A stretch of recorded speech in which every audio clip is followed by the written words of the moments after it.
Well, thank you very much for coming back so promptly. I always consider the first session after lunch to be the dead man slot, and I always worry about it, but you're obviously a very diligent audience, so thank you very much. My name is George Lee. People in Ireland might know me because I work on television and radio. I work with RTE, which is our national broadcaster, and I cover economics. So coming to a gathering like this is quite awesome for a person like me, to be honest, because I have an idea of what geologists think about economists, and engineers for that matter too. It's an interesting topic, and in relation to that about geologists and engineers, one thing did strike me, and I suspect that from your point of view, the geologists and engineers and others, they probably would recognise this. One of the things when you're in broadcasting and you're on air is you tend to get letters from people all over the country. Some of them are fine letters, and some of them are things you said which upset people, and some of them are written in green biro and you know not to open them. Well, I got a letter one day and it came from the west of Ireland, and I said, God, I'll open it anyway. And there didn't seem to be anything in it. There was an envelope, a white envelope, and I looked back and it wasn't green, so I said I looked deeper, and I brought out this little square of paper, and it was a cutting from some newspaper. I can't tell you which newspaper it was. And it said, and there was no name, I don't know who has sent me this. It said, an economist is like a man who knows 100 ways to make love, but doesn't know any women. I didn't find it funny. I don't know what you're laughing at. I haven't forgotten it, though. But I think about that a lot when I come to conferences like this. And this is a subject matter where I think there's a great extent to which, in terms of economics, maybe we're missing the picture. Maybe we do know a lot about the subject but don't know any of the women. Because I have to confess that I have been in Irish economics and debating and contributing to Irish economics for quite a number of years. And the issue of peak oil was not on my radar at all. Period. I knew that we had had a report last year about peak oil, which came from Forfos, which is our Industrial Advisory Board. And I had read that, but I wasn't sure if it was serious, to be honest. And that would have been the situation with many economists. It's not your typical conversation when we go to economics conferences. Yet this, if it is for real, is the biggest economic shock we're ever likely to face. And if I'm to listen to what I listened to this morning and read a lot of the material which I've read so far this year, this is for real. So earlier this year somebody asked me would I do a television program on peak oil. And I said, oh God, what, peak oil? I said, that's not serious. And straight up that was my mindset. I know that you'll probably find that scandalous. But remember the letter I got from the west of Ireland. And so I decided to start into it, and I said, I find it difficult to say no, which is why I'm here again. And I began to read into it, and as I read into it, I became very interested in it. And by the time we came to do the filming, I was a complete convert. I had read a lot of the material written by some of the people who we interviewed, and I had read a lot of the material written by Colin Campbell himself and other people as well.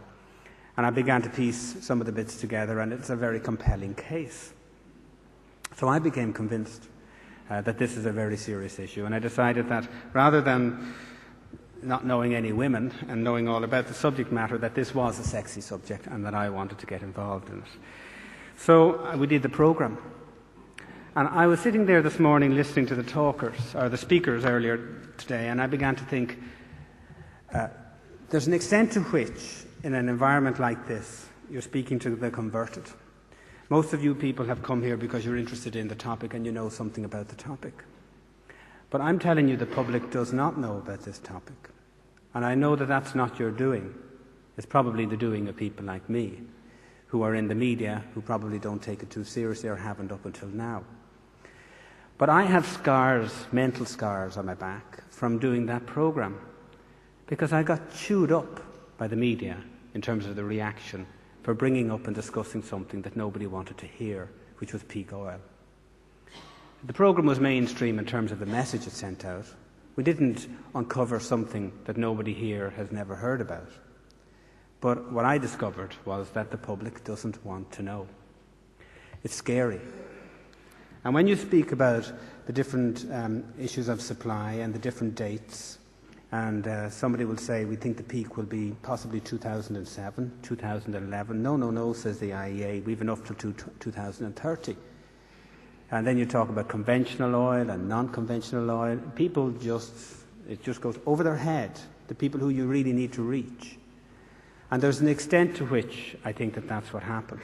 It's a difficult subject matter for ordinary people to actually take on board, because it's a subject matter that frightens them.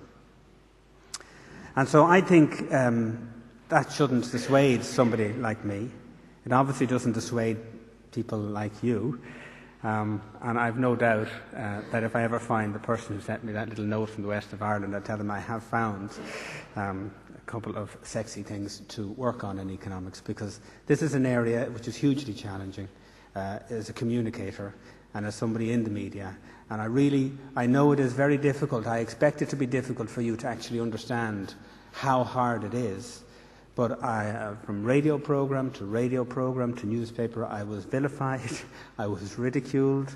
There were sketches on radio about the end of the world and that I was there mastering this end of the world stuff. It was the end of the donuts, it was the end of everything. It was quite funny. I wasn't put off by it, but I was struck by it. This is a subject matter which is important to the public. And I think that when you're speaking to each other and the graphs come across the way that they come across, and you know the language, and you're speaking in millions of barrels of oil per day and billions per year. Even the word millions and billions to the ordinary public, they don't know what it means. You know, if you put up the numbers, they don't know what numbers mean. I face these challenges every day. And I go back to edit a 6.1 news package and people say, a budget or some figures from the Department of Finance, could you take the numbers out of it? It's really hard. So this is very important stuff. And I think from my point of view, given the transition I've had in the last less than 12 months to this subject matter, I'm delighted to be here and to be chairing this session, because I think it's important. And I think I'm delighted so many of you are here, because what you're doing is important. But you've got to start talking to people who aren't in this room, because then people like me can come along and go along to the director of news or television and say, let's do another programme on it, instead of them saying, we may wait another year. You know, another year we're closer to 2011, or another year after that. We've got to get the message across. And the one thing in terms of message across that we've got to do, I guess, is on what this afternoon's session about, which is the supply side. The demand side. Because the supply side is something that, particularly in Ireland, what can we do on the supply side? We can certainly try alternatives, which is not quite going to fill the void, which is going to materialise. But we don't produce oil. But we can do something on our own demand side.